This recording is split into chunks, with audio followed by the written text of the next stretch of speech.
Hello everyone, welcome to the video on 30 days to Christ. My name is Alpesh and I am going to help you to strategize what needs to be done in the last 30 days before the Christ entrance test.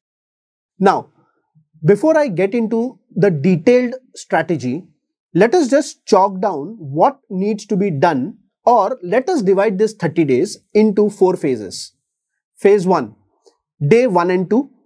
Try to understand the exam, the structure of the exam, what are the areas that you need to focus on, what are the points that you need to do, and then get into the actual study plan.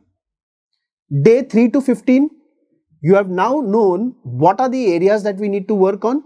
Start working on those areas. Day 16 to 20, I am sure in the previous 13 or 12 days, you would have cleared your concepts. Now practice as much as you can from the various areas. And finally, in the last 10 days, start taking the sim tests. And important thing is to analyze those tests. So let us look at each of them separately. The first thing that I said is day 1 and 2, understanding the exam. So understanding any exam is very, very important, because unless you don't know what the pattern is, unless you don't know the level of difficulties of the question, it becomes difficult for us to make preparation plan for that specific test. The same thing is valid for Christ also. So gather as much information as you can. The best thing that you can do is look at our analysis of Christ mock that we have done for the last year. The link for the same will be put in the description box. Go through that analysis. It will give you a very good idea as in what are the different types of questions that will come, how many questions came from which areas, and so on. So let's look at the test. Though I have written section wise, remember one thing, Christ is not a sectional test. So I'll come back to that a little later. So what are the different sections that you need to prepare for? One of the sections is accountants or fundamental of accounting. You get 10 questions of that type. The another section that you need to prepare is your English language, 25 questions on that, maths, 20 questions, reasoning, logical reasoning, 25 questions, and data interpretation, 20 questions. So this is the breakup of your entrance test or the structure of the Christ entrance test. Now, things that you need to remember about this test. First thing, 120 questions and you have 90 minutes to attempt this 120 question. For every right answer, you will get 1 mark, and for every wrong answer, 1/4 mark will be deducted. That means you will get a minus 0.25. Another important thing which I just said earlier, questions are presented in a random order and not section wise. What do I mean by this?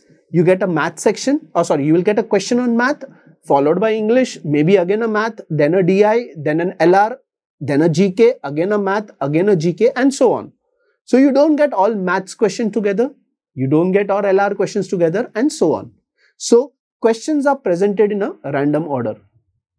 Another thing to be remembered is there is no calculator available. Though, as I said earlier, the Christ entrance test is relatively easier. Okay, I don't see you using the calculator much, but DI is one such section wherein questions are little calculation oriented.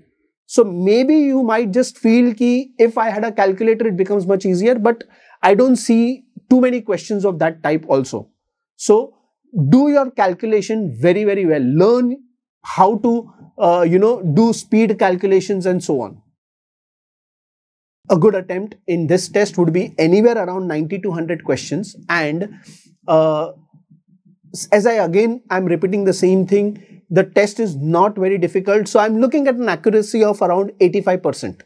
Okay, so if you attempt around 90 to 100 questions with an 85% accuracy, you should land up in a score somewhere around 70 plus, and that should be good enough for you to get a call for the second stage of micro presentations and personal interview. So once I am now well aware of what to do, okay, before I actually get into the concepts or doing the concepts for the various subject, make sure it is very, very important to create a study plan. because if you create a study plan, then you will know what exactly needs to be done in each of those days. Okay, so before you start preparing, make sure you have that plan ready with you. Focus on time management skills between study and extracurricular activities. So I don't expect you to study 12-14 hours daily. Even if you can plug in every day, let's say 6 to 8 hours, I think it should be much more than sufficient. So try doing some extracurricular activities along with this. It will really help you. Okay, so identify the sections. What do I mean by identify the sections? Identify in Quant which are the areas which are important. In LR, which are the topics which come frequently. In verbal, what are the areas or what kind of passages have been coming. If you can do that, you can concentrate or solve more of those type of questions. Now, if you have a study plan with you, it will prevent confusion and guide you through your preparation in a very, very disciplined manner. So, I have taken care of my first 2 days. I have a study plan ready with me. Now, let's start into getting my fundamentals correct. So, start doing your subject-wise preparation.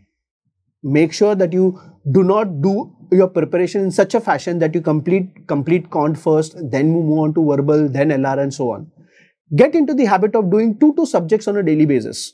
Okay, so maybe a heavier subject and a lighter subject. So maybe a maths going with an LR or an English going with a GK and so on. Okay, so try doing 2 topics on or 2 subjects on a given day. So revise basic concepts and formulas. Okay, now make sure that whenever you are studying, let's say I'm looking at profit and loss. I have 5 sets of formulas for profit and loss. Can I write down all those 5 formulas so that if I forget, I can just go back to that book, have a look at that formula and my job is done. I can easily revise. Yeah. Whenever you start studying, I'm sure you will come across doubts. Get those doubts cleared. Accumulate your doubts, take an appointment with your mentors and try to get your doubts solved. Once you're done with your concepts, let's go on to the third stage, which is practicing. Now, in this stage, you need to practice as much as you can.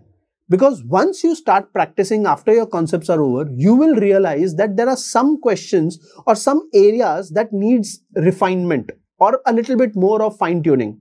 So go ahead and revise those topics once again.